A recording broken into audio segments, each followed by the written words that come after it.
Elle n'était qu'une simple vendeuse de rue. Chaque jour, elle offrait un repas à un petit garçon sans abri. Elle ne lui demandait jamais rien. Elle ne connaissait pas son histoire, ni ce qu'il cachait vraiment.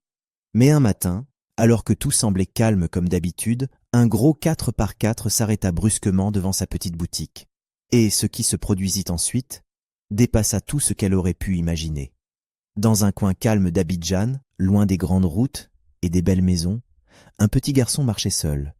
Il s'appelait Nathan. Il avait seulement 8 ans, mais la vie l'avait déjà rendu trop mature pour son âge. Chaque matin, avant que le soleil ne se lève complètement, il quittait l'immeuble inachevé où il vivait avec sa mère. Avant de partir, il se penchait vers elle et murmurait « Il faut que je trouve de la nourriture aujourd'hui, maman. » Sa mère, Aya, était couchée dans un coin sur un vieux matelas. Elle se battait contre une maladie des reins. Certains jours, elle n'arrivait même plus à lever la tête. Mais dès que Nathan se préparait à sortir, elle essayait toujours de sourire. « Nathan, sois prudent s'il te plaît. Reviens vite. »« Je vais revenir, maman, » disait-il toujours, en lui tenant la main quelques secondes avant de partir. Mais leur vie n'avait pas toujours été comme ça. Des années avant la naissance de Nathan, tout était différent. Aya était une jeune femme joyeuse. Elle tenait une petite boutique de provisions. Riz, haricots, lait, pain, biscuits. Son commerce lui permettait de payer ses charges et de rêver un peu à l'avenir. À cette époque, elle aimait un homme appelé Kwame. Ils s'étaient rencontrés à l'université. Il était intelligent, calme, plein d'ambition. Après avoir longtemps essayé de se battre contre la dureté de la vie, il avait un jour entendu parler d'une opportunité de partir en Europe pour se construire un avenir meilleur, un avenir qu'il rêvait de partager avec la femme qu'il aimait. C'était une chance unique, peut-être la seule de toute sa vie. Mais pour saisir cette opportunité, il devait régler des frais qu'il n'avait absolument pas les moyens de payer. Aya croyait tellement en lui qu'elle utilisa presque toutes ses économies pour l'aider. « Ne t'inquiète pas, Kwame. Un jour, tout ira bien. » Et lui répondait toujours « Merci, Aya. Je te promets que je te rendrai fier. » Quand il obtint enfin tout ce qu'il fallait, il voyagea. Il s'appelait chaque jour. Aya riait à chaque fois qu'elle entendait sa voix. Elle croyait que leur futur était certain. Mais 2 semaines après son arrivée, tout changea. Ses appels cessèrent brusquement. Aya tenta de le joindre encore et encore. Elle pleura, elle pria. Rien, aucun message, aucun signe. Elle ne comprenait pas. 2 semaines plus tard, elle commença à sentir son corps changer. Faiblesse, nausée, fatigue étrange. À l'hôpital, le médecin lui annonça « Madame, vous êtes enceinte. » Aya resta figée. Enceinte ? Comment vais-je m'occuper d'un enfant, toute seule ? Mais elle fit son choix. Elle garda la grossesse. Et quelques mois plus tard, elle donna naissance à un garçon, Nathan. Pendant les premières années, malgré les difficultés, ils étaient heureux. Nathan était un enfant joyeux. Aya travaillait dur pour payer son école, lui acheter des jouets simples, garder la maison vivante. Puis tout s'écroula. Lorsque Nathan eut 6 ans, Aya commença à ressentir une fatigue inhabituelle. Au début, elle pensa que c'était le stress. Puis cela devint pire. Jambes lourdes, vertiges, douleurs. Après plusieurs tests, le médecin confirma. « Aya, vous avez une insuffisance rénale. Vous avez besoin de dialyse 2 fois par semaine et d'une greffe plus tard. » Quand elle demanda combien cela coûterait, le médecin soupira. « Beaucoup. Et la greffe devra se faire dans un hôpital de référence spécialisé. » Elle essaya, elle dépensa tout. Elle vendit ses meubles, son congélateur, sa petite boutique. En 2 ans, tout avait disparu. Elle ne pouvait plus payer le loyer. Elle ne pouvait plus payer l'école de Nathan. Ils furent obligés de quitter leur maison. Elle pleura toute la journée en tenant la main de son fils. Ils finirent dans un coin d'un immeuble inachevé. Elle nettoya le sol comme elle pouvait et en fit leur nouveau foyer. Puis, quand elle devint trop faible pour se lever, Nathan n'eut pas le choix. À 8 ans, il dut aller dans les rues chaque jour pour demander un peu d'aide, un peu d'argent ou un peu de nourriture. Il sortait sous le soleil, la faim au ventre, et répétait « Je dois trouver quelque chose, pour maman. » Il marchait lentement le long du trottoir, ses yeux glissant d'un passant à l'autre, espérant qu'au moins l'un d'eux lui offrirait un geste de compassion. Mais les réponses étaient les mêmes que la veille. Certains détournèrent le regard, d'autres lui faisaient un signe de la main pour qu'il s'éloigne, et quelques-uns le regardaient avec pitié sans rien donner. Chaque refus lui pesait, mais il continuait, parce qu'il savait que sa mère attendait quelque chose pour tenir la journée. Au bout de plusieurs minutes, il arriva près d'un petit maquis de rue qu'il avait remarqué la veille. Une bonne odeur de riz chaud et de sauce sortait de la marmite qui fumait doucement devant la boutique. La vendeuse, une jeune femme du quartier appelée Nabila, rangeait quelques assiettes tout en servant les derniers clients du matin. Nathan, fatigué, se posa sur un banc en bois installé à côté du comptoir. Il ne dit rien, il observait simplement la scène en espérant que quelqu'un remarquerait sa présence. Nabila leva les yeux et aperçut ce petit garçon assis seul, les mains jointes sur ses genoux, le visage marqué par la fatigue, mais aussi par une sorte de timidité qui ne ressemblait pas à celle des autres enfants qui passaient chercher un reste de nourriture. Quelque chose dans son attitude la toucha. Elle posa l'assiette qu'elle essuyait, s'essuya les mains sur son pagne et s'approcha du banc. « Bonjour petit. »« Comment tu t'appelles » demanda-t-elle doucement. Nathan leva les yeux vers elle et répondit simplement. « Je m'appelle Nathan. »« Tu attends quelqu'un » continua-t-elle. Il secoua la tête et baissa les yeux avant de murmurer. « Non, j'ai juste faim. » En entendant ces mots, Nabila sentit son cœur se serrer. « Assieds-toi un peu, d'accord ? Attends-moi. » Elle retourna dans la cuisine, prit une assiette propre, y servit une bonne portion de riz chaud, ajouta un peu de sauce et revint vers lui. Elle posa l'assiette devant lui et dit avec douceur « Tiens, mange, tu dois reprendre des forces. » Mais à sa grande surprise, Nathan ne toucha pas l'assiette. Il la regarda un moment, puis releva ses yeux vers Nabila et demanda timidement « Tanti, est-ce que tu as un sac ? Je veux emmener pour ma maman. Elle ne peut pas sortir, elle est malade. » Nabila resta immobile quelques secondes. Elle ne savait rien de cette femme malade, ni de leur vie dans un immeuble en chantier, ni de la bataille silencieuse qu'ils menèrent chaque jour. Mais elle sentit instinctivement que l'enfant disait la vérité. Elle retourna chercher un sachet propre, transféra soigneusement la nourriture à l'intérieur et le referma. Ensuite, elle lui tendit le paquet et dit « Tiens, prends ça pour ta maman. Et attends. » Elle prépara une deuxième assiette, cette fois pour Nathan lui-même, et revint vers lui. « Maintenant, tu manges ici. Tu ne peux pas rentrer sans avoir mangé quelque chose. » Le garçon hésita d'abord, puis accepta. Il mangea lentement, comme quelqu'un qui voulait savourer chaque bouchée sans se précipiter. Nabila l'observa à distance, profondément touchée par sa manière calme et respectueuse d'être. Lorsqu'il eut terminé, elle lui rappela de tenir le sachet bien serré avant de rentrer. Nathan la remercia plusieurs fois, puis ressortit du maquis et s'éloigna en marchant vite. Il voulait absolument arriver avant que sa mère ne s'inquiète. Nabila resta un moment à la porte, regardant sa petite silhouette s'éloigner dans la poussière de la rue. Elle ne savait pas pourquoi ce garçon l'avait autant marquée en si peu de temps, mais elle sentit que quelque chose, dans cette rencontre, n'était pas ordinaire. Elle retourna à son comptoir, mais son esprit continuait de tourner autour de lui. Pendant ce temps, Nathan atteignit l'immeuble inachevé qui leur servait de refuge. Il poussa la planche de bois qui leur servait de porte et dit doucement « Maman, je suis revenu. » Aya leva difficilement la tête, ses yeux s'illuminant à la vue du sachet.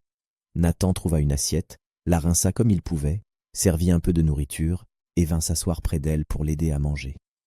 Elle avala les bouchées avec lenteur, son corps affaibli essayant de reprendre un peu de force. « Que Dieu bénisse cette femme » murmura-t-elle en fermant les yeux un instant. Nathan hocha la tête. « Elle s'appelle Nabila. » Ce soir-là, ils mangèrent tranquillement. Et même si la vie restait difficile, Aya sentit un peu de chaleur au fond de son cœur. Une inconnue avait aidé son enfant. Et parfois, une seule petite aide suffit pour tenir encore un jour de plus.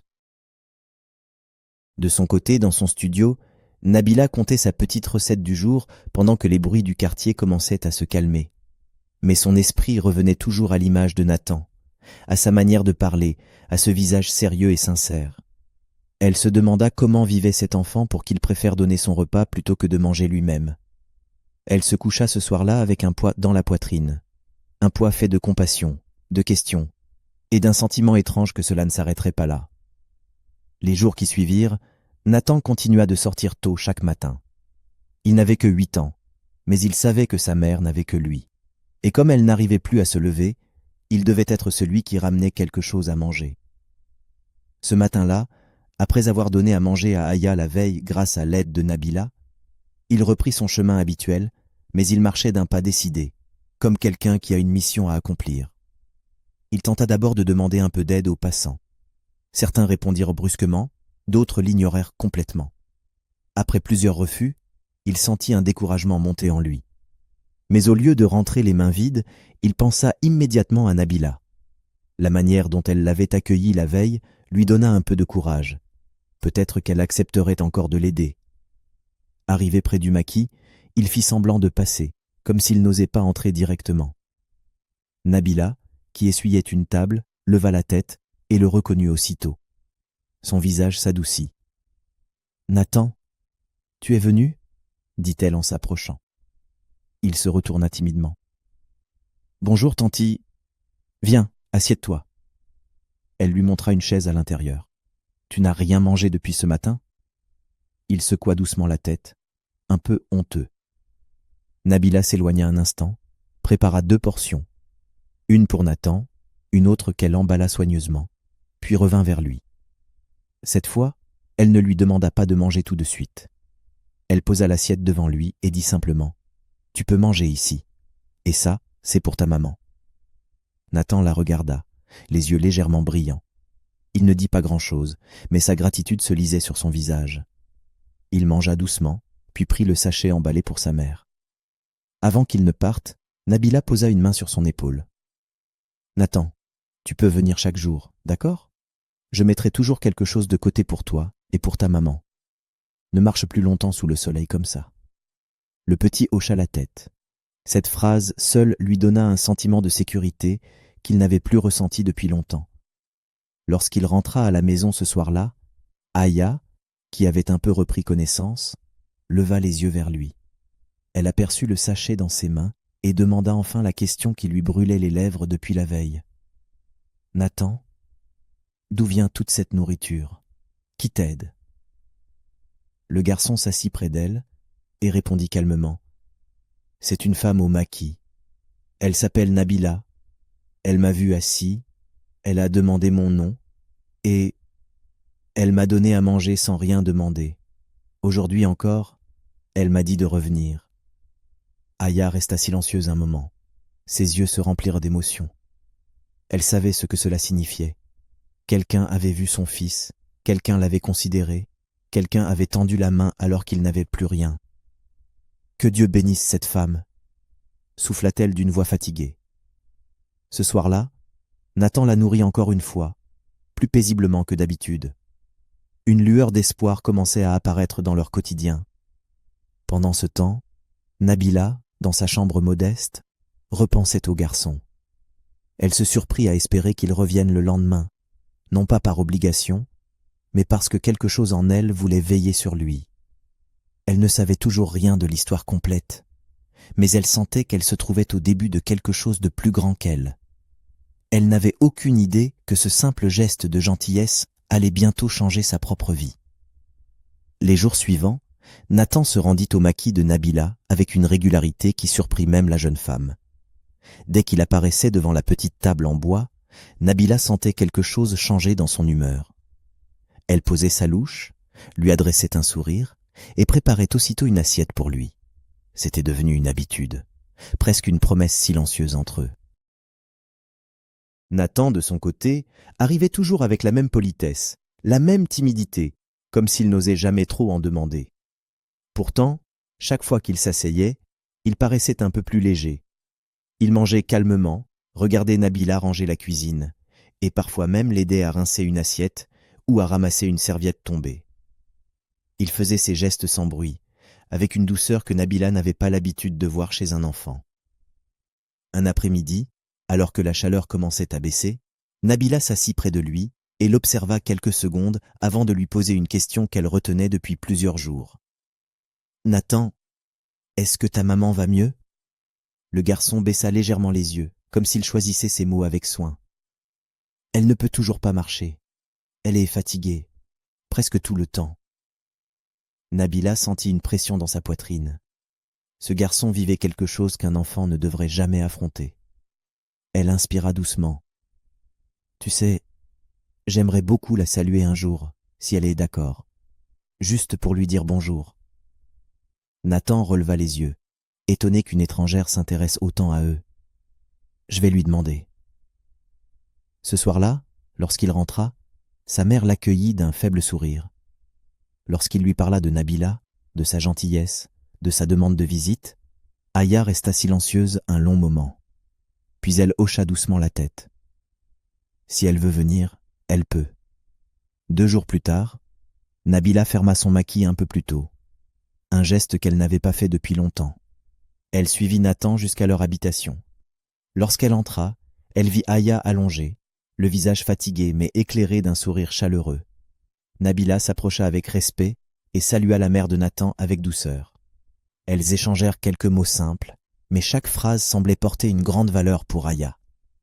Voir quelqu'un s'intéresser à son fils, quelqu'un qui ne cherchait rien en retour, la toucha profondément. Elle remercia Nabila plusieurs fois pour ce qu'elle faisait pour eux. Nabila mit quelques minutes à comprendre la réalité de leur situation. Le manque de place, la maladie, l'absence d'un adulte en bonne santé pour épauler Nathan. Elle ressortit de là avec un poids nouveau dans le cœur.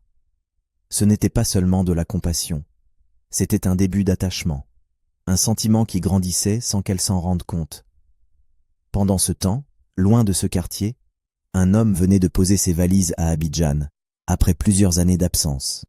Il s'appelait Kouamé, et son retour n'avait rien d'un voyage touristique. Dès qu'il descendit de l'avion, il resta quelques secondes immobile, comme s'il essayait de reprendre contact avec le sol ivoirien, puis il monta dans une voiture qui l'attendait déjà. Son visage était marqué par l'expérience et par quelque chose d'autre, une inquiétude qu'il gardait pour lui. Il regardait la ville défiler, les rues familières, les bâtiments qu'il reconnaissait à peine, les voitures qui klaxonnaient comme avant. On aurait dit qu'il cherchait quelque chose du regard, quelque chose qu'il n'avait pas encore trouvé. À un moment, il passa la main sur son front et murmura presque sans voix « Que Dieu me guide !» Il ne dit rien de plus. Mais dans ses yeux, il y avait un mouvement, une pensée, comme un fil invisible qu'il suivait sans encore savoir où il menait. Les jours passaient, et Nathan continuait d'aller au maquis de Nabila, comme si c'était devenu son deuxième point de respiration. À chaque fois qu'il arrivait, Nabila lui souriait immédiatement. Il n'avait pas besoin de parler. Elle savait déjà ce qu'il venait chercher. Mais elle sentait aussi que ce n'était plus seulement de la nourriture qu'elle lui donnait. C'était une présence, une stabilité, une porte ouverte dans un monde qu'il avait trop souvent fermé. Un après-midi, alors que Nathan l'aidait à ranger 2 assiettes, Nabila l'observa un instant. Il avait des gestes prudents, presque adultes, et pourtant il restait un enfant dans la manière dont il se tournait vers elle, cherchant parfois silencieusement l'assurance qu'il faisait bien. Elle se demanda comment quelqu'un de son âge pouvait porter autant de responsabilités sans jamais se plaindre. Pendant ce temps, Aya, dans leur petit logement, commençait à attendre chaque retour de son fils avec impatience. Son état ne s'améliorait pas, sa fatigue ne disparaissait pas, mais elle avait retrouvé quelque chose qu'elle croyait avoir perdu, l'espoir. Et cet espoir venait d'une femme qu'elle n'avait rencontrée qu'une seule fois, mais qui avait su voir la détresse de son fils, là où tant d'autres ne voyaient rien. Pendant que cette vie fragile continuait dans leur coin du quartier, un autre fil de l'histoire avançait ailleurs, sans bruit, mais avec détermination. Depuis son retour à Abidjan, Kouamé avait commencé à retracer ses anciens pas. Il se rendait dans les lieux qu'il avait connus avant son départ. Il interrogeait des voisins, demandait si quelqu'un avait encore des nouvelles d'Aya. La plupart des réponses étaient vagues, parfois confuses. Les années avaient repassé, les gens avaient déménagé, les souvenirs s'étaient effacés avec le temps. Mais un après-midi, alors qu'il arrivait dans l'ancien quartier où il vivait autrefois, une femme âgée, assise devant sa porte, leva les yeux vers lui. Elle resta un moment à l'observer avant de murmurer, surprise. « Kouamé, c'est toi ?» Il s'approcha, presque bouleversé. Maman Cissé, vous me reconnaissez encore ?» Elle hocha la tête lentement. « Tu as changé, mais oui, je te reconnais. Tu habitais ici avec la petite Aya. » À l'évocation de ce prénom, le regard de Kouamé s'assombrit légèrement. « Vous savez où elle est? Où elle est partie ?» La vieille femme soupira, comme quelqu'un qui porte un souvenir qui l'attriste encore. « Mon fils, après ton départ, les choses sont devenues difficiles pour elle, très difficiles. Elle avait un enfant, un garçon, puis elle est tombée malade. Elle a tenu longtemps, mais la vie était trop dure pour elle ici. Un jour, elle a pris quelques affaires et elle est partie. Personne n'a su où elle allait. » Kouamé sentit son cœur se serrer, comme si une vérité qu'il redoutait depuis longtemps venait de s'imposer à lui. « Elle avait un enfant ?» demanda-t-il, la voix basse. « Oui, un petit garçon. » Il resta silencieux un moment. Il regarda autour de lui, comme si le décor pouvait lui donner une réponse supplémentaire. Puis il remercia la vieille femme avec respect. Lorsqu'il remonta dans sa voiture, il resta quelques secondes immobile. Son regard se perdit dans le vide. Il n'avait pas trouvé Aya. Il n'avait pas trouvé l'enfant. Mais il savait désormais une chose. Elle avait souffert. Et elle avait dû partir loin, sans aide, sans soutien. La voiture démarra lentement, mais les pensées de Kouamé, elles, s'accéléraient. Il ne savait pas encore où chercher. Il ne savait pas encore par où commencer. Mais il savait qu'il ne pouvait plus abandonner. Le maquis de Nabila était devenu un refuge pour Nathan. Ses gestes simples, répétés chaque jour, avaient fini par tisser une relation douce et solide entre eux. Un soir, après avoir servi les derniers clients, Nabila s'assit sur une chaise en plastique, la tête pleine de pensées. Elle se demanda comment aider cette famille davantage, mais elle était déjà elle-même dans une situation financière difficile. Elle n'avait ni économie, ni réseau, ni moyens importants. Pourtant, l'idée de laisser Nathan et sa mère seuls lui devenait insupportable. Pendant ce temps, à l'autre bout de la ville, Kouamé, toujours plongé dans sa recherche, ne trouvait aucune trace d'Aya. Toutes les pistes menaient à la même réponse. Elle est partie, mais personne ne savait où. Cette absence d'information pesait lourdement sur lui. Il imaginait ce qu'elle avait dû traverser, seule, malade, avec un enfant. Plus il y pensait, plus la culpabilité le rongeait. Il n'avait jamais oublié Aya, mais il ignorait qu'elle avait porté un fardeau bien plus grand que ce qu'il imaginait.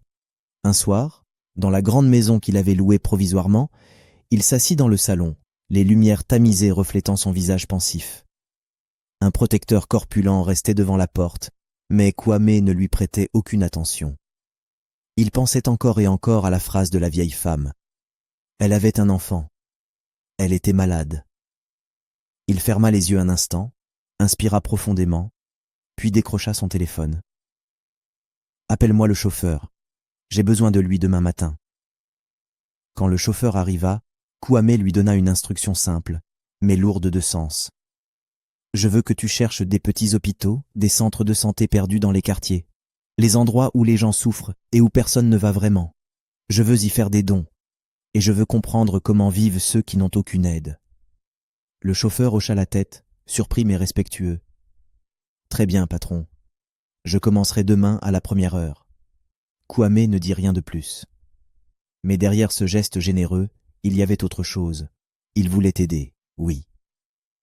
Mais il espérait aussi, quelque part, que dans l'un de ces petits endroits, quelqu'un aurait peut-être entendu parler d'une femme malade, disparue depuis des années. Le lendemain, tôt le matin, son téléphone vibra. Le chauffeur avait trouvé l'adresse d'un petit centre de santé situé dans un quartier modeste. Sans hésiter, Kouamé enfila une chemise, prit ses clés et sortit. Le convoi de Kouamé s'engagea à travers plusieurs ruelles d'Abidjan. Les routes devenaient plus étroites, les bâtiments plus anciens, et les boutiques informelles se multipliaient. C'était un quartier qu'il n'aurait jamais imaginé traverser autrefois. Mais aujourd'hui, il cherchait précisément les endroits où la misère se cachait derrière les sourires fatigués. Le chauffeur roulait lentement, suivant l'itinéraire qu'on lui avait donné pour rejoindre un centre de santé isolé. À l'arrière, Kouamé observait les alentours sans parler. Il voulait comprendre la vie ici, sentir ce que vivent ceux qui n'ont rien. Peut-être espérait-il aussi reconnaître un visage, un nom, un souvenir. Rien n'était sûr, mais quelque chose en lui le poussait à continuer. Après presque 2 heures de route, son estomac se mit à tirailler légèrement. Il n'avait rien avalé depuis le matin, et le centre de santé était encore loin. Le chauffeur aperçut alors un petit maquis propre installé juste au bord de la route. La fumée d'une marmite montait doucement dans l'air, et quelques clients étaient assis sur des bancs. « Patron, on peut s'arrêter ici quelques minutes pour manger ?» Kouamé regarda le maquis. Ce n'était qu'un petit établissement modeste, rien de plus. Mais quelque chose dans cet endroit, peut-être la simplicité, peut-être la tranquillité, lui donna envie d'accepter. « Oui, arrêtons-nous ici. » Les 2 véhicules noirs se garèrent côte à côte, attirant immédiatement les regards des habitants du quartier. Les moteurs s'éteignirent, les gardes descendirent les premiers, puis le chauffeur ouvrit la portière de Kouamé. Pendant que tout le monde observait cette arrivée inhabituelle, Nabila, qui essuyait une table à l'extérieur, se figea un instant. Elle n'avait jamais vu un tel convoi s'arrêter devant son maquis. Elle remit rapidement en ordre sa tenue et s'avança, un peu nerveuse mais polie. « Bonjour monsieur, vous voulez manger ?» Kouamé acquiesça et avança de quelques pas. Puis il s'arrêta. Son regard venait de tomber sur un enfant assis non loin du comptoir, concentré sur une pile d'assiettes qu'il lavait avec une attention presque adulte. C'était Nathan. Kouamé resta immobile quelques secondes sans comprendre pourquoi cette scène lui faisait un effet étrange. Quelque chose dans la posture du garçon, dans la finesse de ses gestes, dans l'expression sérieuse de son visage, attira son attention comme un aimant. Ce n'était pas de la reconnaissance. Il ne l'avait jamais vu, mais plutôt une sensation profonde, instinctive, qu'il ne parvenait pas à expliquer. Il s'approcha légèrement. « Petit, comment tu t'appelles » Nathan releva la tête. Il essuya rapidement ses mains contre son short, comme pour montrer du respect. « Je m'appelle Nathan, monsieur. » Le ton de sa voix, calme et respectueux, fit naître chez Kouamé une émotion inattendue. Il hésita un instant, puis demanda « Tu ne devrais pas être à l'école à cette heure-là » Nabila, qui avait suivi la scène, intervint immédiatement, comme pour protéger l'enfant. « Monsieur, ce n'est pas qu'il ne veut pas aller à l'école. C'est juste, la situation est difficile pour lui, très difficile. » Kouamé tourna doucement la tête vers elle. « Que veux-tu dire ?» Nabila inspira un peu, choisissant soigneusement ses mots. Elle ne voulait ni exagérer, ni exposer le garçon inutilement, mais elle devait être honnête. Sa mère est malade depuis longtemps. Il s'occupe d'elle seule. Il fait comme il peut. Kouamé resta silencieux. Une seconde. Ces informations semblaient glisser sous sa peau, comme si elles réveillaient quelque chose qu'il avait essayé d'oublier. Il regarda Nathan encore une fois.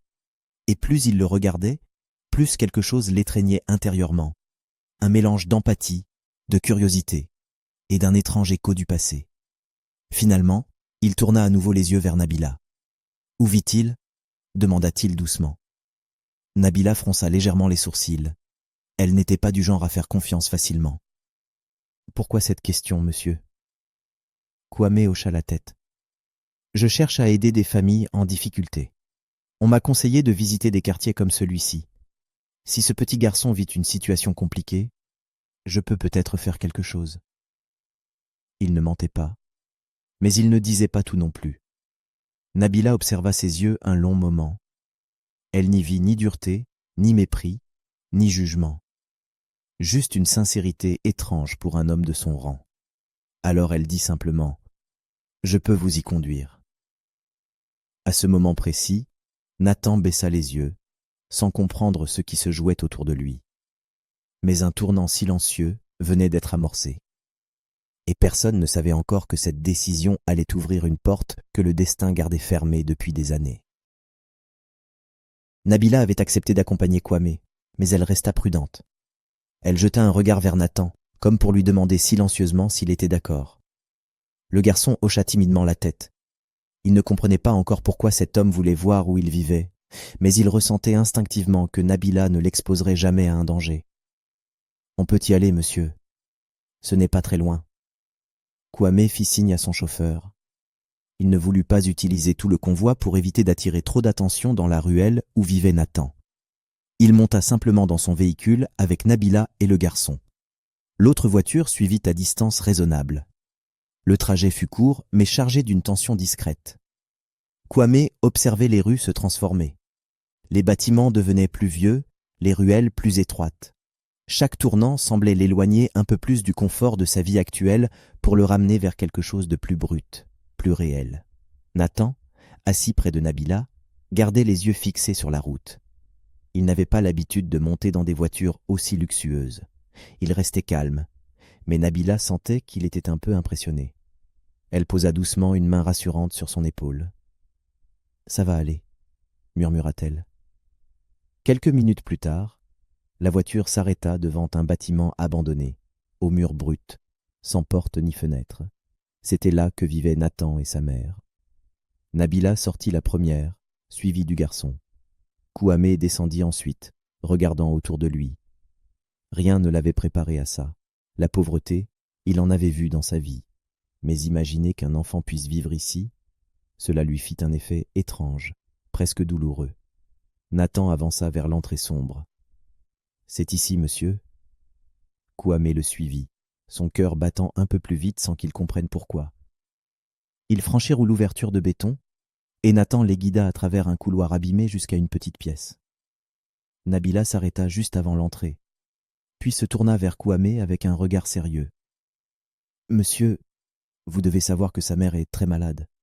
Ne soyez pas surpris. » Kwame hocha la tête. Mais rien au monde n'aurait pu le préparer à ce qu'il vit en entrant. Une femme était allongée sur une natte, la respiration lente, le visage amaigri par les années de souffrance. Et au moment où la lumière de l'extérieur entra dans la pièce, elle ouvrit faiblement les yeux. Kwame se figea. Son souffle se coupa d'un coup. Il sentit son cœur se tordre dans sa poitrine comme si quelqu'un venait de l'attraper à main nue. La femme sur la natte, ce visage qu'il croyait ne plus jamais revoir, cette silhouette qu'il avait cherchée dans ses souvenirs des centaines de fois, c'était Aya. Le monde autour de lui devint flou pendant une seconde. Nabila, elle, ne comprit pas tout de suite ce qui se passait. Elle vit seulement le visage de l'homme changer, son regard se remplir d'une émotion trop forte, trop brusque pour être anodine.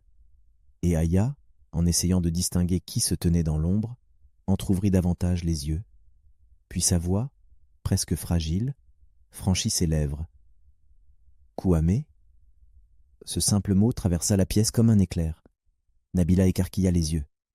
Nathan, surpris, regarda sa mère, puis l'homme. Et Kwame sentit ses jambes trembler.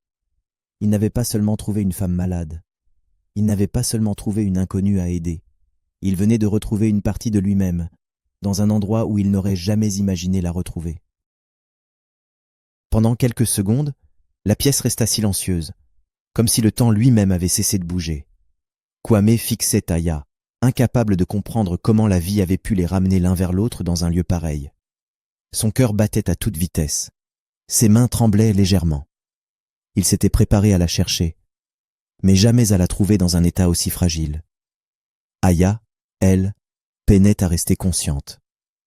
Son regard vacillait, mais la présence de Kwame semblait, l'espace d'un instant, lui donner un peu d'air. Elle essaya de lever la main, mais son bras retomba aussitôt. « Depuis tout ce temps » murmura-t-elle faiblement. Le murmure suffit à briser le contrôle de Kwame.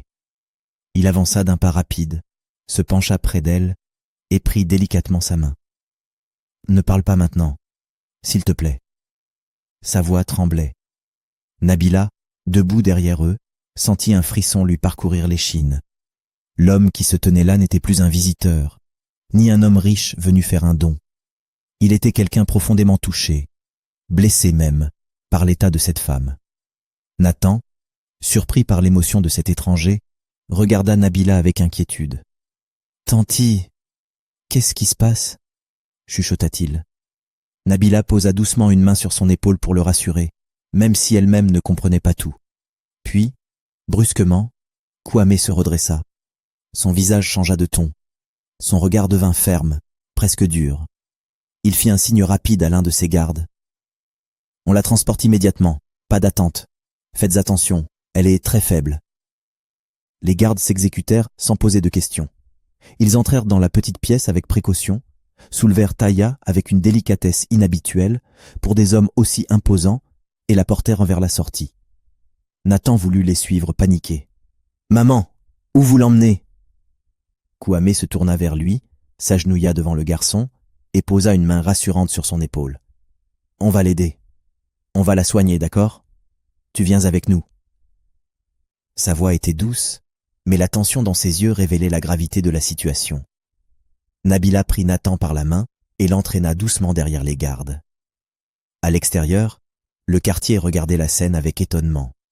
Les voitures noires, les gardes, la femme transportée, personne ne comprenait vraiment ce qui se passait. Mais tout le monde sentait que ce n'était pas banal. Kwame ouvrit lui-même la portière de son véhicule pour que les gardes puissent installer Aya à l'intérieur. « Direction la clinique la plus proche. Vite !» ordonna Kwame.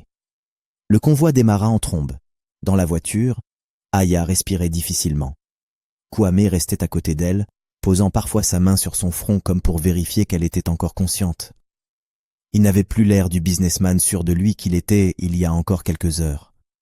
Il semblait juste brisé de la voir ainsi. Pendant ce temps, dans l'autre voiture, Nathan regardait par la fenêtre, les yeux embués, incapable de comprendre pourquoi cet homme réagissait, comme si la vie de sa mère lui appartenait aussi. Nabila, elle, observait Nathan puis le convoi devant eux. Elle ne disait rien, mais une pensée revenait sans cesse dans son esprit. Cet homme ne réagit pas comme un étranger. Le trajet jusqu'à la clinique se fit rapidement. À l'arrivée, des médecins vinrent directement prendre Aya en charge après un échange bref mais ferme avec Kwame. L'équipe médicale comprit immédiatement qu'il n'y avait aucune limite aux soins à fournir. Tout serait payé, tout serait pris en charge. Aya fut emmenée dans la salle d'urgence. Kwame resta devant la porte, immobile. Nathan se précipita vers lui. « Monsieur, est-ce que ma mère va vivre ?» Cette question frappa Kwame en plein cœur. Il s'accroupit pour être à la hauteur du garçon. « On va tout faire pour elle, Nathan. Tout, je te le promets. » Nabila arriva à son tour, posant une main rassurante dans le dos de Nathan. Le silence tomba un instant dans le couloir. Puis un médecin sortit enfin de la salle, le visage grave.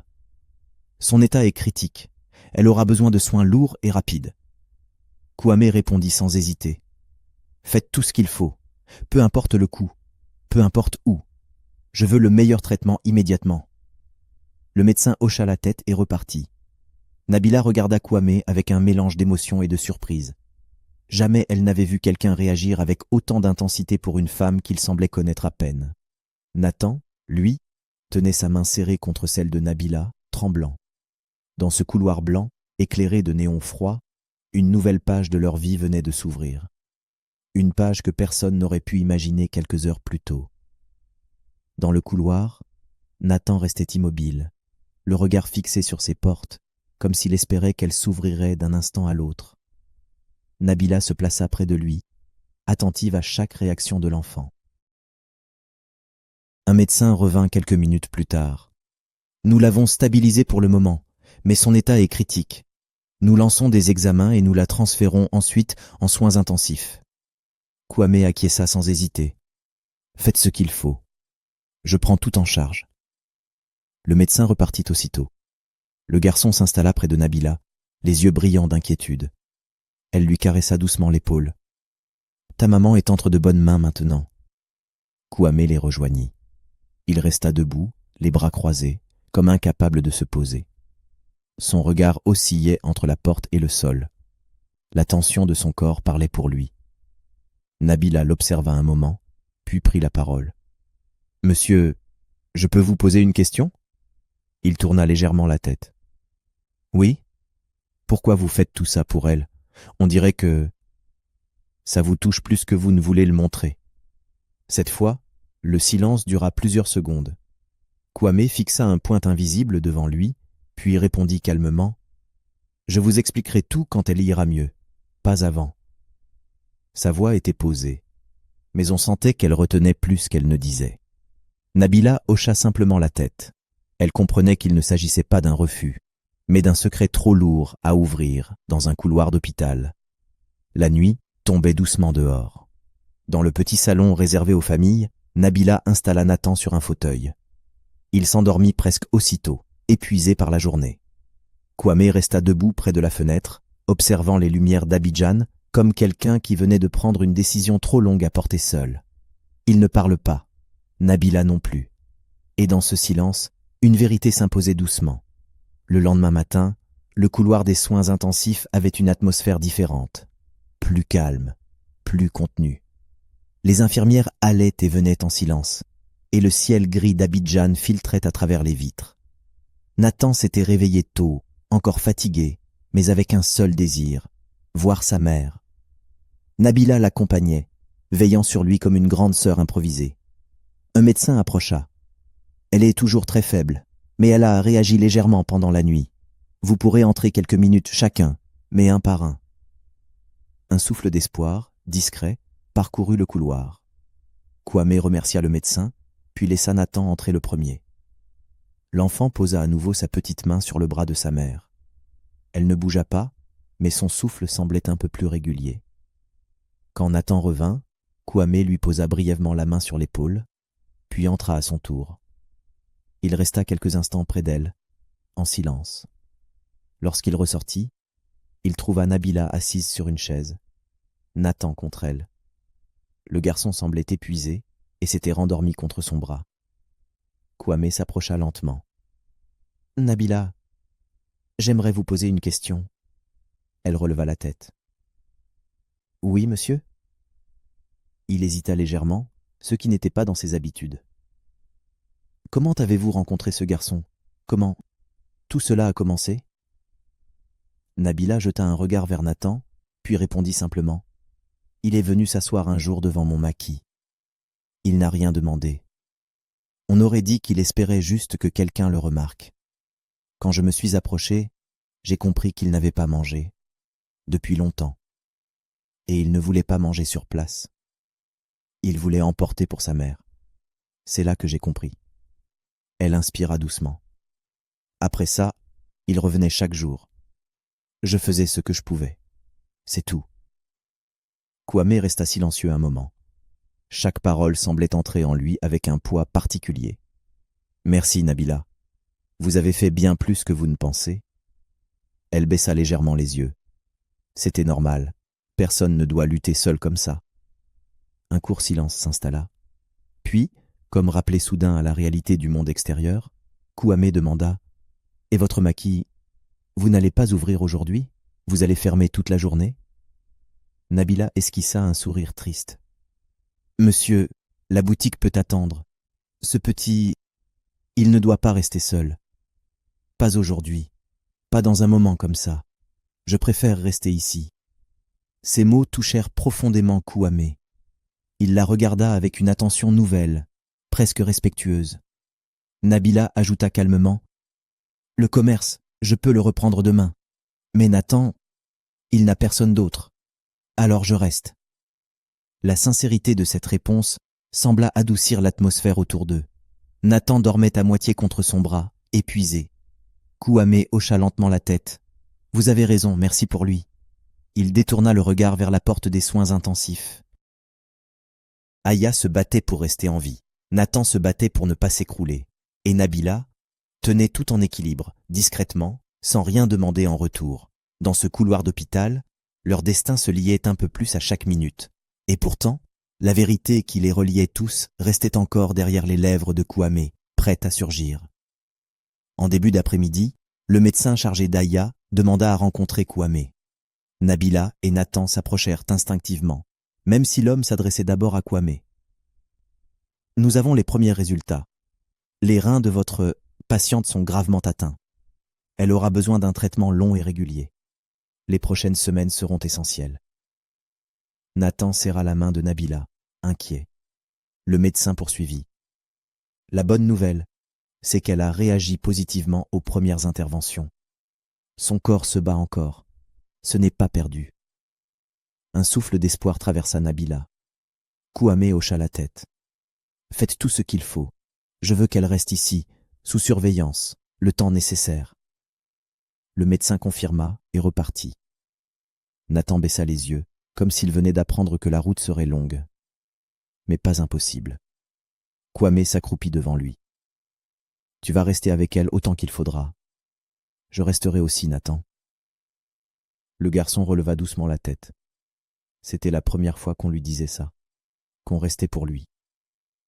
Nabila observa la scène en silence. Dans le couloir, alors que Nabila raccompagnait Nathan vers la chambre, Kwame la retint doucement par le bras. « Nabila, je vous dois beaucoup. » Elle le regarda, surprise. « À moi? Pourquoi? » « Parce que si vous n'aviez pas tendu la main à cet enfant, je ne les aurais peut-être jamais retrouvés. » Ce fut dit avec une sincérité qui ne demandait aucune explication supplémentaire. Nabila baissa les yeux, touchée. « Je n'ai rien fait d'extraordinaire, monsieur. J'ai juste agi comme il fallait. » Kwame sourit légèrement. « Ce que vous appelez rien d'extraordinaire, Nabila, a changé le cours d'une vie. » Elle ne sut quoi répondre. Il n'attendait pas de réponse. Les jours suivants passèrent rapidement. Grâce aux soins intensifs, Aya retrouva peu à peu des forces. Les médecins stabilisèrent ses reins, lancèrent un traitement lourd et régulier et confirmèrent qu'elle aurait besoin d'un suivi sur le long terme, mais qu'elle était désormais hors de danger.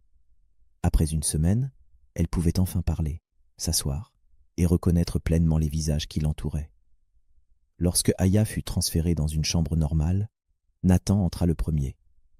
Il se jeta doucement contre elle, les yeux pleins d'un bonheur qu'il n'avait jamais ressenti. Nabila resta près de la porte, les mains croisées, soulagée. Puis Kwame arriva. Aya le vit et tout son visage changea. Une émotion trop longue, trop retenue, monta d'un seul coup. Kwame. Il s'approcha, le cœur serré. Je suis là. Cette fois, je suis vraiment là. Nathan regardait l'un, puis l'autre, ne comprenant pas encore ce fil invisible qui les reliait. Aya respira profondément, puis murmura « Il doit savoir. » Kwame acquiesça doucement. Il s'agenouilla devant Nathan. Le petit garçon s'agrippa à la main de sa mère, confus. Kwame inspira profondément. « Nathan, il y a quelque chose de très important que je dois te dire. » Le silence devint lourd, presque solennel. « Ta mère et moi, nous nous connaissions avant ta naissance. Nous étions ensemble. Et... » Il hésita une seconde, la voix tremblante. « Et je suis ton père. » Nathan resta figé. Ses yeux s'écarquillèrent. Sa bouche s'entr'ouvrit légèrement. « Mon... père ?» Kwame hocha la tête, les yeux humides. « Oui, Nathan. Je ne savais pas que tu étais né. Je n'ai su la vérité que récemment. Mais maintenant que je t'ai retrouvé, je ne te quitterai plus jamais. » Aya posa une main sur celle de son fils. « C'est la vérité, mon enfant. Cet homme, c'est ton papa. » Nathan resta silencieux quelques secondes. Puis, timidement, il fit un pas vers Kwame. « Tu vas rester avec nous? Pour toujours ?» Kwame sentit sa gorge se serrer. « Pour toujours. » Nathan se jeta alors dans ses bras. Le premier vrai câlin de toute une vie. Nabila détourna le regard pour essuyer discrètement une larme. Elle avait vu Nathan affamé, perdu, seul. Et aujourd'hui, il retrouvait un père qu'il n'avait jamais connu. Quelques jours plus tard, Aya put enfin sortir de l'hôpital. Elle n'était pas totalement remise, mais elle marchait, parlait, et son visage retrouvait doucement sa lumière. Les médecins confirmèrent qu'avec un suivi régulier, elle pouvait reprendre une vie normale. À la sortie, Kwame s'arrêta devant eux et déclara calmement « Vous ne retournerez plus jamais là-bas. J'ai trouvé un appartement propre, sécurisé et meublé. Vous y emménagez aujourd'hui. » Aya baissa les yeux, les lèvres tremblantes. Nathan sourit timidement, comme quelqu'un qui découvre un futur qu'il n'espérait plus. Nabila regardait la scène avec un profond soulagement. Puis Kwame se tourna vers elle. Il la fixa un instant, comme s'il cherchait à voir au-delà de ses mots. « Nabila, je ne t'ai pas oublié. Tu as pris soin de mon fils sans rien attendre en retour. Je ne peux pas l'effacer. » Elle secoua doucement la tête. « Monsieur, vraiment, ce n'était rien. Je n'ai fait que l'aider. » Kwame sourit faiblement. « Ce n'était pas rien, Tu lui as donné de la nourriture, de la dignité et un endroit où se sentir en sécurité. Sans toi, je ne les aurais peut-être jamais retrouvés. Alors laisse-moi t'aider, toi aussi. » Nabila déglutit difficilement. Kwame inspira profondément, comme s'il avait déjà tout préparé. « Nabila, dis-moi, quels sont tes rêves? Qu'est-ce que tu veux vraiment pour ta vie ?» Elle fut surprise. Personne ne lui avait posé cette question depuis des années. Elle posa une main sur sa poitrine, comme pour calmer un battement trop fort. Pendant quelques secondes, elle ne sut même pas quoi répondre. Elle regarda Nathan, puis Aya, puis Kwame. « Monsieur, si je pouvais, j'aimerais retourner à l'école, finir ma formation et avoir enfin une activité stable pour sortir de la galère. Le maquis m'a aidé, mais ce n'était pas ma vie rêvée. » Kwame hocha la tête, comme s'il s'attendait à cette réponse. « Alors c'est ce que tu vas faire. Dès demain, je te paie ton inscription. Je te trouve un logement correct, pas loin de ton centre de formation. Et pendant que tu étudieras, je financerai une petite boutique pour que tu aies un revenu stable. » Nabila porta la main à sa bouche. « Une boutique? Pour moi? Pour toi, oui. Tu n'auras plus à te battre seule pour survivre. » Elle sentit ses yeux se remplir de larmes. « Monsieur, je ne sais même pas comment vous remercier. Ne me remercie pas, Nabila. Tu as aidé mon fils. Je n'oublierai jamais ça. Aujourd'hui, c'est à moi de te donner la chance que tu mérites. » Aya, encore faible mais lucide, murmura. « Tu le mérites vraiment, Nabila. Tu as été un ange pour nous. » Elle sourit faiblement. Le regard de Kwame se posa sur Nabila. « À partir d'aujourd'hui, Nabila, tu ne marcheras plus seule. » Et dans ce moment suspendu, chacun sentit que leur vie venait réellement de basculer. Nathan avait retrouvé un père. Aya avait retrouvé une force qu'elle croyait perdue. Nabila recevait enfin la chance qu'elle n'avait jamais eue. C'était le début d'une nouvelle page, écrite avec une émotion sincère, simple et inoubliable. Quand ils quittèrent enfin l'hôpital, le soleil déclinait légèrement, enveloppant la ville d'une lumière douce. Kwame fit monter tout le monde dans son SUV, et le trajet se déroula dans un silence rempli d'émotions qui n'avaient pas encore été dites. Le véhicule s'arrêta devant un immeuble calme, bien gardé, rien à voir avec l'endroit où Aya vivait il y a encore quelques jours. Quand elle posa le pied à l'entrée, Aya resta longtemps immobile. Son souffle tremblait un peu. « Kwame, tout ça pour nous ?» murmura-t-elle. Il lui sourit simplement. « Oui, et ce n'est que le début. » Ils montèrent à l'étage. La porte s'ouvrit sur un petit appartement lumineux, simple mais entièrement neuf. Un salon propre, 2 chambres, une cuisine équipée, un petit balcon où le vent de la ville entrait discrètement. Nathan courut presque vers la fenêtre, émerveillé. Nabila le suivit, un sourire doux aux lèvres. Aya avançait lentement, touchant du bout des doigts les murs, la table, le dossier d'une chaise. Comme si elle avait peur que tout disparaisse si elle clignait trop longtemps des yeux. Après la visite, ils revinrent tous au salon. Un certain silence flotta dans l'air, lourd, mais beau. Un silence qui disait que quelque chose d'important allait se dire. Nabila le sentit immédiatement. Elle regarda Aya, puis Kwame. Elle comprit. Elle posa doucement sa main sur l'épaule de Nathan. « Viens, on va voir ta chambre. Peut-être qu'on peut déjà ranger tes affaires, ou trouver quelque chose à grignoter ensemble. » Nathan accepta avec un petit sourire. Ils quittèrent le salon discrètement, laissant la porte entr'ouverte. Le salon retrouva son calme. Aya s'assit sur le canapé, comme si ses jambes ne pouvaient plus la porter. Kwame s'assit en face d'elle. Il inspira longuement. Elle tourna la tête, un mélange de soulagement et de douleur dans le regard. « Kwame, pourquoi? Pourquoi tout ça s'est passé? Pourquoi as-tu disparu ?» Sa voix était douce, mais chaque mot portait une année de souffrance. Kwame ferma les yeux, comme si la question lui arrachait quelque chose de profond. Ses mains tremblaient légèrement. « Aya, j'ai essayé. Dieu sait que j'ai essayé. » Elle attendit, le cœur suspendu. Quelques jours seulement après mon arrivée en Europe, j'ai été agressée dans la rue. On m'a pris mon téléphone, mes documents et ton contact. J'ai tout perdu ce soir-là et ma vie a basculé. Il leva les yeux, une larme roula, silencieuse. Je t'appelais dans ma tête chaque soir. Je pensais que tu m'en voulais, ou que tu avais refait ta vie. Mais jamais, jamais je ne t'ai oublié. Aya baissa la tête, les yeux noyés. Pendant ce temps, j'étais seule, enceinte, et je ne savais même pas si tu étais vivant. Ses lèvres tremblaient. Et pourtant, mon cœur a continué de croire. Il se rapprocha doucement, incapable de rester assis. Je n'étais pas là pour toi, ni pour notre fils, et c'est une douleur que je ne pourrai jamais effacer. Il leva les yeux vers elle.